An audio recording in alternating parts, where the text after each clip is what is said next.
దేవుని సన్నిధానాన్ని చప్పట్ల సన్నిధి అంటావా, చిలకల సన్నిధి అంటావా, బూతుల సన్నిధి అంటావా? దేవుని చప్పట్లు కొట్టి మహింపరచడం తప్ప, చప్పట్లు కొడితే దేవుని మహింపరచడం తప్ప, చప్పట్లు కొట్టే సన్నిధి ఏంది? బూతుల సన్నిధి. ఒకసారి సన్నిధికి రా, అక్కడ ఆయన దేదీపమానమైన ఆ దర్శనం, ఆ శాంతి సమాధానం ఎట్లా ఉండదు చూడు. తండ్రి సన్నిధిలో నువ్వు కూర్చొని ఒక 5 నిమిషాలు చూడు, ఆ దైవ స్పర్శ నీకు తగలపోతే అప్పుడు. అంతెందుకు, నేను అన్యుణ్ణి, దేవుణ్ణి ఎరగనటువంటి వాడిని. 2 సంవత్సరాల క్రితం నేను తండ్రి సన్నిధికి వస్తే నా జీవితాన్ని దేవుడు ఎంతో మార్చాడు. ఈరోజు నేను సువార్త చేస్తున్నా, పత్రాలు కొట్టించి సువార్త చేస్తున్నా. అనేక ఆత్మలకు దేవుడే నిజదేవుడు, ప్రభువైన యేసుక్రీస్తు వారే నిజదేవుడు అని చెప్పి నేను సువార్త చెప్తున్నా. నువ్వు నమ్మలేని నిజం ఏంటంటే, తండ్రి సన్నిధి ద్వారా, తండ్రి సన్నిధిలోకి వెళ్ళి కూర్చోగలని ఆ దైవ స్పర్శ అనేది ఖచ్చితంగా ప్రతి ఒక్కళ్ళు తగిలిద్ది.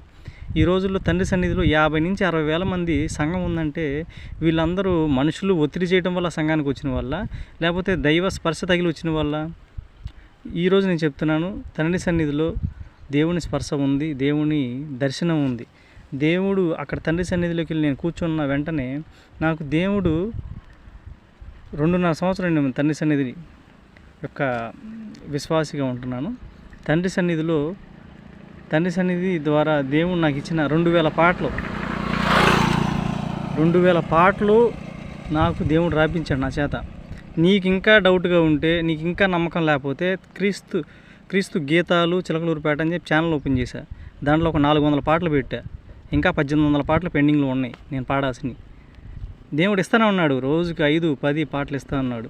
మరి ఈ పాటలన్నీ ఎవరు ఇస్తున్నారు? దేవుడు మహిమ లేకుండానే 2000 పాటలు నేను రాయగలిగానా? దేవుని శక్తి లేకుండానే పరిశుద్ధాత్మ దేవుడు నాకు అన్ని పాటలు ఇచ్చాడా?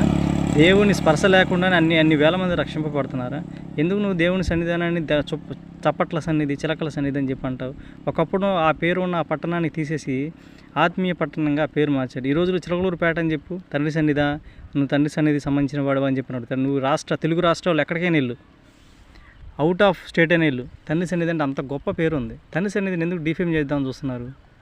తండ్రి సన్నిధి దైవ సన్నిధి. అది చాలాం రాజు గారు ఈరోజు కూడా ప్రతిరోజు ఆయన దేవుని పనిలో ఉంటారు, ఖాళీగా ఉండడు. ఆయన ఖాళీగా ఉన్నందుక సేపు పరిశుద్ధాత్మ దేవుడు ఒప్పుకోడు. ఆయన దేవుని సన్నిధి సంఘాలు కట్టు, ఆత్మలు రక్షించు, సువార్త ప్రకటించు అని చెప్పని ఎంతో ఆయన పరిశుద్ధాత్మ దేవుడు శాలాం రాజు గారిని అట్లా వాడుకుంటున్నాడు. మీకు చేతనైతే నలుగురు సువార్త చెప్పండి,